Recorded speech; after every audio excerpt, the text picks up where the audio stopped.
You already know what it is. It's Wanda with Black Women Travel. And I'm here with my homegirl, Jhaelynn, the International Black Women Travel Jubilee. You also know what that is. And if you don't, get hip, sis. It is the premier, the first conference for Black women travelers. Nobody else was paying attention to us. And I said, well, we need something and let's do it. So last year was the first. And I'm bringing up Jhaelynn because she supported last year. Not only was she a sponsor, she also has a startup, Sizije. You see it there right next to her name. And she presented a session on top of that. Jhaelynn, what's good, Ma? Tell the people who you are. Tell them what you do. I'm so excited to be here. Thank you so much, Wanda. So yes, as Wanda said, my name is Jhaelynn, and I'm the founder owner of Sizije Travel, which is a boutique style travel agency. Our mission really is to empower the modern day traveler through global communities and culturally curated experiences. For me, my background, I'm really big on community. Travel became something that was a huge passion for myself as well, and so really just blending those things was at the forefront of me starting my organization. So super excited about where we're going, where we've been, and to just talk with you guys a little bit about that as well. So you have ambassadors. So, like, with everything that's been Mhm. going on, what have you been able to do with Sizije? Yeah, so honestly, we haven't done any of our group trips over the past almost 2 years now, just because it's been super complex in countries having different regulations, just even the liability that comes with us being responsible for people. And it's just really caused us to have to rethink, what it looks like to travel during this time. And we've really just been using the past couple of years to kind of be strategic about that and figure out a way to get back on track, especially with like our initiatives of working with ambassadors, and really a lot of people have been very transparent with us about like how comfortable they feel traveling right now in groups. And so we've taken that into consideration because that's super important to us as well.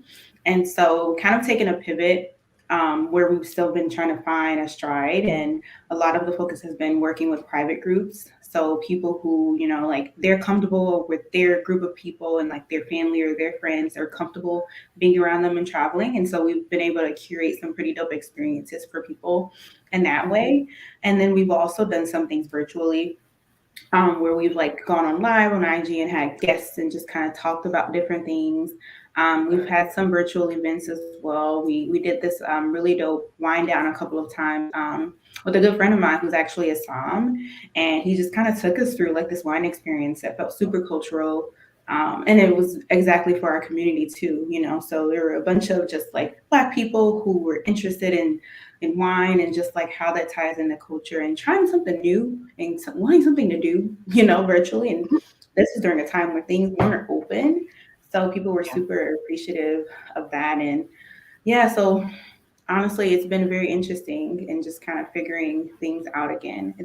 I'm sure but because you talk to people all the time in this space, and so travel just looks different. What made you want to start Sizije? Yeah, so I'm really big on, as I stated earlier, community. I also have a passion for food, and my background is in food science. So I'm actually full time, I'm a food scientist, food and sensory scientist. And so I remember being in grad school and writing a thesis, studying food science, writing a thesis, and being like just overwhelmed with that. And I just was looking for a way to reconnect back to food that felt fun, honestly, and familiar. And so I started blogging. When I would travel, I'd blog about places I was eating at. And then I realized soon that that wasn't enough.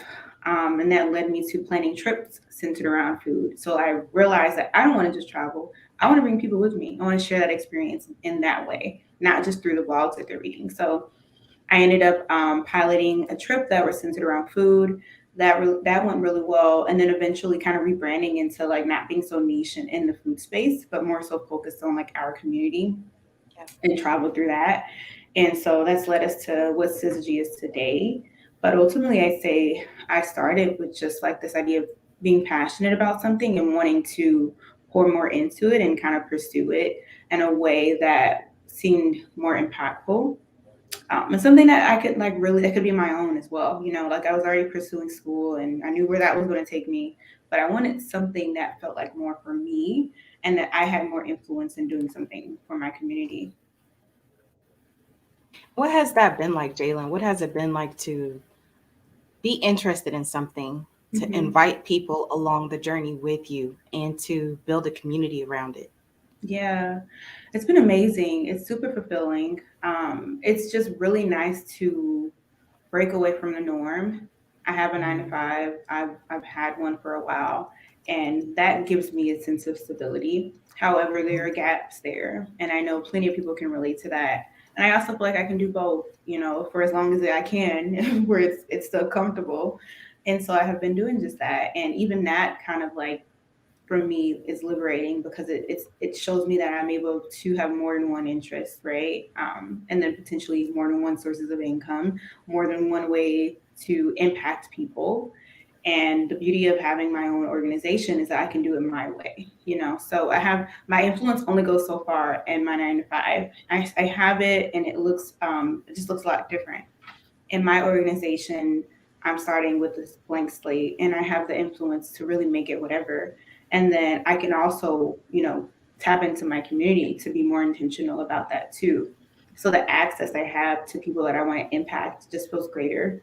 And that's been really great. And building teams to help me get this done, networking with people in the space of travel and entrepreneurship and just the Black community as a whole, that's been a really great part of it as well. So the growth is always fulfilling, but the impact is even more so. That was your session last year. Actually, the title was "Who Says You Can't Do Both? Parallel Pathing Your Career with Your Passion to Build Your Best Life." But you actually like your job, right? Yeah, so I do. And it's interesting because I think I'm in my second full-time role with, post college. So I went to grad school, accepted a position, and I recently, a few months ago, accepted another position. And so very different. Fundamentally, they're similar, but my involvement, my engagement, what's being asked of me looks different. So it keeps me super busy. I enjoy what I do in terms of working in the food industry. But again, when I think about the impact and all of that, like sometimes it feels limited just with doing things on a corporate level and scale and having to kind of do things their way. And I find more freedom in my business. So I think the beauty in parallel pathing is that again, you kind of find a way to have an impact that's different, and you can do things in more than one ways. And there's freedom in that, and there's stability in having a 9 to 5, right? While building this passion project out. So when I think about best lives and like what it looks like to live that out for me, as both an entrepreneur and a sensory scientist, it looks like me parallel pathing these things that are both passions and seeing where it goes. And I feel like having the best of both worlds really is where I found a lot of success. I only ask that because, some people are fed up and they just trying to get out. And so Hmm. I wanted to make it clear that Hmm. you're a very intentional person from what I've Hmm. gathered about you, right? And so Hmm. you're intentional about that, and understand the place that your job has in your life, while Hmm. also understanding what Sizije brings to you, what Sizije means to you and to the Hmm. community that you've been able to build around it. That's also why I asked you, like, what was it like to build a community? Because a lot of folks are thinking about that. They're like, I want to do this thing, but I don't know that anybody else would care. Hmm. Is aren't 100 people doing group trips? Aren't Hmm. not Hmm. 100, a million? Yeah. And Hmm. so, what would you say to those who are concerned about starting their own thing? Hmm. Yeah. So, and what I hear in that statement is like this idea of like like industries and spaces and opportunities being saturated. And I Yes. hear it all the time. Yeah. However, that's gonna always there's gonna always be somebody doing something similar. I feel like if anything, that's a good thing, that like there's a need for it. Like somebody else took the risk and like they did it first maybe. And so you can kind of like learn from them and build on them a little bit, and like do it in a different way. And that's the unique advantage that I feel like you have. And instead of thinking about it like it being a saturated like space, you should think about it like, well, no, this is not just about it being a saturated space. It's about like what I can do differently and what I can offer to my community that's different than what's currently being offered, and like what are the gaps that are still existing, even though there are 100,000 people doing it. Like identifying those gaps, filling the problem, doing it in a different way. I feel like that's really where people should focus and like look at it from a more optimistic lens. Um, because if you do that, then you really focus on like what can be done and not what has been done. And so I feel like that's something that really separates people. So that way it's not daunting. It's not like, oh man, I shouldn't do this because there are people already doing it. It's like, oh no, I should do this because people are doing it, but they're not doing it the way I would do it. Right. And so figuring out those gaps. Something else I would say is, you within reach of you is a community of people, right? And so whomever is out there already doing something, they have their communities of people, and you have to start somewhere. And so I feel like oftentimes your first community, they're closer than you think, and it's a great place to start. It's a great place to tap into and grow from. And oftentimes, like your peers are great assets, right? And so I even look at what you're doing and how you're tapping into the travel industry and specifically Black women, and you're staying close to them, and you're like that's a community of people that you found access to, that ultimately you were able to reach. And otherwise, if you had not, you may not have seen the growth that you've seen with your community. So like you have to start somewhere. You have to try to reach people. They're oftentimes closer than you think, and you just grow from there. Yeah. I will also say you're talking about like the gaps that could exist, or you would do something differently. Sometimes just because of who you are, and I think we overlook that very much so, because you are just a totally unique human being on the face of the earth. Nobody has your history, nobody has your experiences. You're going to do it differently already. And that often is powerful enough in and of itself, just because you're bringing your whole spirit to it. So I love that you highlight that as well. Like sometimes the difference is you. Completely. I agree. Yeah. And How if do you you have that, go ahead? right? Like you have that. It's something that innately you have access to. And so why not start there? Why not dig deep there? You have a unique advantage in just being you. I completely agree. How have you been able to keep yourself well as you do this parallel pathing? So that's Mm-hmm. busy. Right? That's not, the job is so many hours, and then doing the things that you do on the side are also so many hours. So like how do you keep yourself well? How do you keep yourself whole as you experiment and try and see what is a good fit and what continues to be a good fit for you? That's a good question. And honestly, Wanda, I feel like I've gone through just periods of transition. And Yes. so it looks very different depending on like what's happening. And so when I first started my business, my life looked very different. The 9 to 5 job that I had looked different. The city I lived in was different. Life just was different. So the balance felt good. It was good. It was there. However, I will say over the past few months, with taking a new role, moving to a new city, I've been challenged. And then the pandemic on top of that, like just several things kind of happening at once that felt like they were working against me. But what I realized was that what worked for me before, pre-pandemic, pre this current job, pre this current city, what those things that worked for me before, whatever regime I had, that worked for me, it just won't work anymore. And so what really was wearing me down was like this idea of where I was like fitting into where I am now. And like that's Mhm. where I wasn't finding any success. That's where I was like losing my mind. That's where I was like stressed out because I was thinking that that routine would work here and it doesn't. And so I think like just checking in with yourself, Mhm. being open to like pivoting, being open to stretch yourselves, like from the norm, like what you're used to, like that's gonna keep you a little bit more whole. Because like it just like things just change and you transition and like you have to be able to go with that and grow with that too. I think something else has been therapy. I've been an advocate for that over the past couple of years. And so just doing those check-ins with myself, but then also having a space for it too.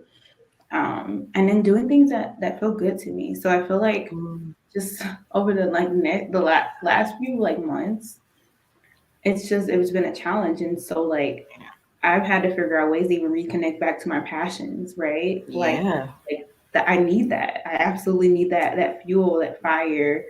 That's what keeps me going. And so you have to be intentional about making sure those things exist in your lives. So all of that has been really helpful for me and just kind of staying whole. I am jumping out of my skin right now. You are saying all the words, all the words. Oh my gosh. Often you have got to, like you said, be intentional and switch it up. What worked before may not work now just because you're a different person. You just more than likely you just a different person. And so who am I right now and what do I need right now? And it does take a lot of self-awareness to be in touch with that and in tune with that, to make space for that. And I love this change in conversation that we're having, and I hear it so much more now, and that is so beautiful, particularly the centering your joy. Hello. You deserve to be happy, point blank period, no matter who you are. And yes, more us taking time just to be happy, just doing stuff that makes us happy. And I also like when you turn your hobby into your business, like you said, sometimes you can disconnect from it. And so Yeah, it's real. trying to reinvigorate that. But that's also like a really interesting, that helps to switch things up too. When you're like, That's how can true. I experience this differently? How can I make this fun for myself again? Because Exactly. yeah, as a food scientist, like I'm sure your taste buds is like, girl, give me a rest. It's like, Yeah. or you have to be so conscious of tasting food often. Maybe sometimes you don't want to be so mindful, you That's a really know? good point, Wanda. Yeah. So Isn't that a reverse? Usually we're trying to be mindful about eating, but you do that for a living in a lot yeah, of ways. And so so that's many products. interesting. And even just thinking back to where I started, so in grad school, I was writing a thesis. I love food, so I decided to study food science. Somehow ended up in a master's program, and it's like food is hard. Like food means I'm writing this like 100-page like paper. Like, ooh, I need to figure out another way to connect back to food, so that way it feels the same, right? It's still exciting, it's still fun. And that's really when I was like, oh, a blog, and then like, oh, let me plan a trip. So like that was me reconnecting back to that passion that made it fun again versus like work, and so like grad school felt like work, but like me starting my business was fun. And like on your day, like for me on my day to day, like my passion still exists in what I do for my 9 to 5. However, it's work, so tasting products, and people all the time comment on it. They're like, oh, that sounds like so much fun. And I was like, yeah, until it's like you're swimming in like 20 different samples and you're like overanalyzing or what feels like overanalyzing. And you just like, maybe you just need a brain break. There's sensory fatigue. It's like, I don't know if I can taste that again. Like, I just need a break. And you have to be intentional with just like making sure that you don't that your job doesn't steal that passion. And I think that the interesting thing is that we always talk about passion and like, oh man, like I'm passionate about this, I pursue a career in it. But like there's burnout, right? And so burnout is a real thing. No matter how passionate you are about something, it can happen if you're not intentional about creating this space to just like exist. But then also be intentional about like spicing it up, making it fun for you. I feel like that's very important. Very. Mm-hmm. I love it. I love all of this. Thank you so much. Thank Yeah, you, me thank you, too. thank you so much for sponsoring last year and also for submitting that session. That session was so wonderful. We had some of the ladies who attended last year, and one of them reminded us about that session, and she was just saying how it gave her permission. It was Yvonne. She said it gave her permission to pursue life in a way of her own making, Mm-hmm. just like what you were saying. And so your impact is definitely out here. I want you to know that. I want you to have your flowers right now, right here Well, today. thank Thank you so you. much Thank you so much, for, Wanda. I appreciate all the yeah, opportunities. Absolutely. absolutely. My pleasure. Um, well, Jhaelynn, uh, for folks who want to get some of the magic that we create at the International Black Women Travel Jubilee, please show up. You can still cop your ticket. I will still email you your information for your tickets. So head to the website right now, and we will see y'all out there in the internet streets. Bye. Bye. Thank you. Thank you.